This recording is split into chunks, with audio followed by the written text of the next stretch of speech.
こんにちは、京子です。今日はスタンピングプレートを使って作る簡単な夏デザインの作り方を紹介します。夏ネイルのイメージだと、この辺のブルーとか涼しげなカラーを使うことが多いんですが、今日はこの赤っぽいこちらの2色を使って作っていきたいと思います。これはプリジェルさんの新色のホーリーハートとコーラルクロスです。ベースジェルを塗って硬化させたら、まず真ん中にコーラルクロスを塗ります。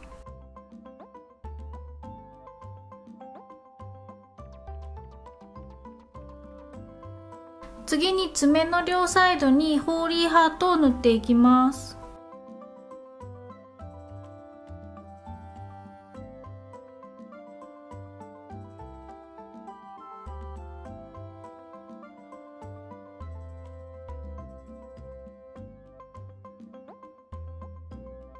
こんな感じでざっくりと3つに分けて塗ることができたら、このようなラウンドブラシを使って境目をぼかしていきます。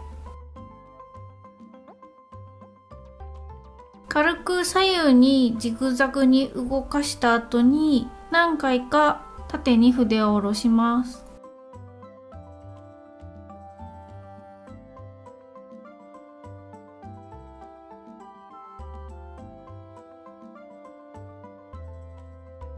上からデザインをするので綺麗にグラデーションになっていなくても大丈夫です。これで一旦硬化させます。もう一度同じ工程を繰り返していきます。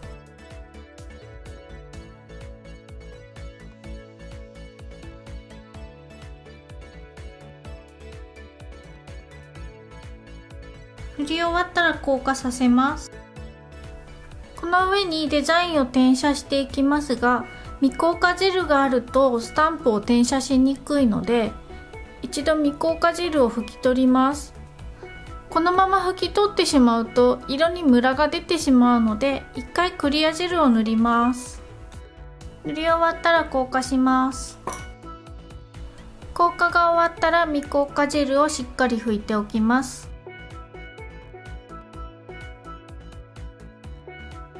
次にデザインを転写します。今回使用するのはモイラさんのスタンピングプレート26番サマータイムです。夏っぽいデザインがたくさん載っているプレートです。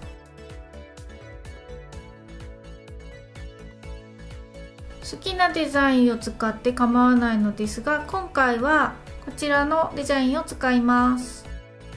スタンピングネイル用のネイルポリッシュは日本製のものが多分なくて、 Amazon とかあとは個人輸入で買うことになると思います。最近はジェルでスタンプをするのも流行っているみたいですが、私は後処理がちょっとめんどくさいのでポリッシュをよく使います。こんな感じで綺麗に転写できます。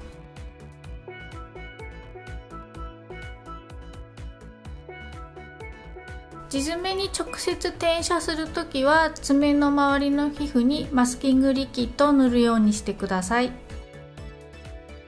これで転写ができました。地爪の強度が心配な人はここでクリアジェルを塗っておいてください。あとはトップジェルを塗って完成です。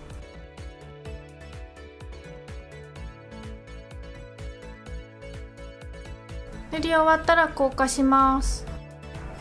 これで完成です。片手分作った5本セットがこちらです。今回はデザイン以外の爪はちょっと元気な緑がかった黄色で仕上げています。もっと派手なのが好きな人はこういうところにラメとか使ってギラギラにしても可愛いと思います。可愛いと思ったらぜひ作ってみてください。今回の動画が役に立ったら高評価とチャンネル登録もよろしくお願いします。それではまた別の動画でお会いしましょう。